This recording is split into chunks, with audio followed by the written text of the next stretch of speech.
ضرورت ہاتھ دھو لیا. ٹھیک ہے, اب منہ دھونا ہے. منہ یہ جہاں سے قدرتی طور پر بال جمنے شروع ہوتے ہیں, یہاں سے لے کر ٹھوڑی کے نیچے تک, یہاں آپ اپنی ٹھوڑی پر ہاتھ رکھیں گے تو یہاں تھوڑا سا وہ ہڈی نظر آئے گی جو تھوڑا سا مطلب میں نے گڑا سا پڑتا ہے. تو یہ ٹھوڑی کے نیچے تک جو ہے نا یہ منہ ہے, یہاں یعنی کہ لمبائی میں, اور چوڑائی میں یہ ایک کان کی لو سے دوسرے کان کی لو تک یہ سارا منہ. یہ منہ دھونے میں یہ حصہ جو ہے اگر احتیاط نہ کی جائے تو اکثر سوکھا رہ جاتا ہے, اور یہ حصہ دھونا فرض ہے. اس کو کان پٹی کہتے ہیں.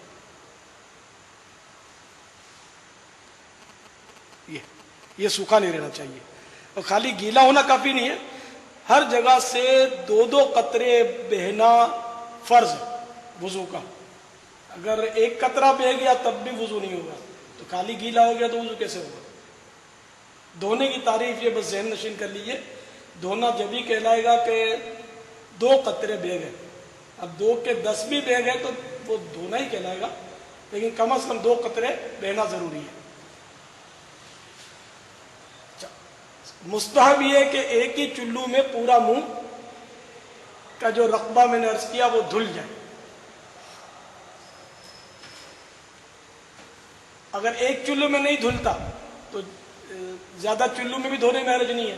مثلا یوں دھویا, پھر بے شک یوں دھویا, پھر یوں دھویا, اس کے بعد تھوڑی کی طرف بھی بے شک پانی ڈال دیں.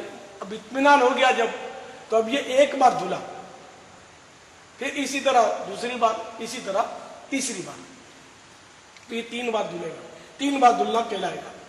بظاہر تو 12 بار ہوا, لیکن یہ 3 بار ہی کہلائے گا, کہ جب تک اطمینان نہیں ہوا تو وہ ایک ہی بار وہ دھلنے میں آئے گا. اگر داڑھی گھنی ہے تو اس کی جڑ تک دھلنا ضروری ہے. کھال دھلنا وضو میں فرض نہیں ہے, کھال دھلنا نیچے کی غسل میں فرض ہے. اور اگر داڑھی ایسی ہے کہ کہیں سے گھنی ہے تو کہیں سے کچھ کھال نظر آ رہی ہے, کہیں ہلکے سے بال نظر آ رہے ہیں, تو جہاں جہاں ہلکے سے بال ہیں یا کھال نظر آ رہی ہے تو وہ تو کھال تک دھلنا فرض ہے اس کا وضو میں بھی, اور جہاں گھنی ہے وہاں وہی جڑ تک بال دھل جائیں. چہرے کی حد میں جتنے بال آئیں گے ان کا دھلنا فرض ہے, یہ ذہن میں رکھیے گا. اب آپ بعض لوگوں کی داڑھی بہت لمبی ہوتی ہے تو وہ لمبائی والا حصہ جو چہرے کے حصے سے جدا ہے اس کا دھلنا فرض نہیں ہے. ہاں غسل میں ان سب کا دھلنا فرض ہے, نوک سے لے کر جڑ تک اور جڑ سے لے کر کھال تک, یعنی کھال بھی پوری اندر سے دھل جائے. ہمیں اگر گھنی ہے تو جڑ تک دھلنا فرض ہے وضو میں, اور غسل میں پورے بال جڑ تک اور ساتھ میں اس کی کھال بھی دھلنا نیچے کی فرض ہے.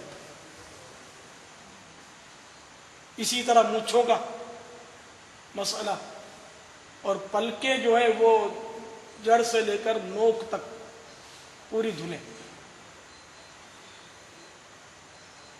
آنکھوں میں اندر کے حصے میں پانی بہانا نہ وضو میں فرض ہے نہ غسل میں.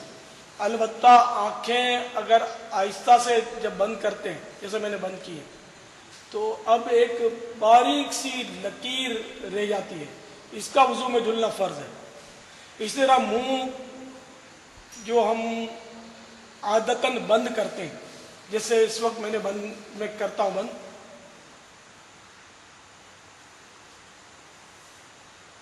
بند کرنے کے بعد جو حصہ کھلا رہتا ہے, جیسے میں بند کر کے آپ کو دکھاتا ہوں, یہ جتنا حصہ ظاہر ہے اس کا دھلنا بھی وضو میں فرض ہے.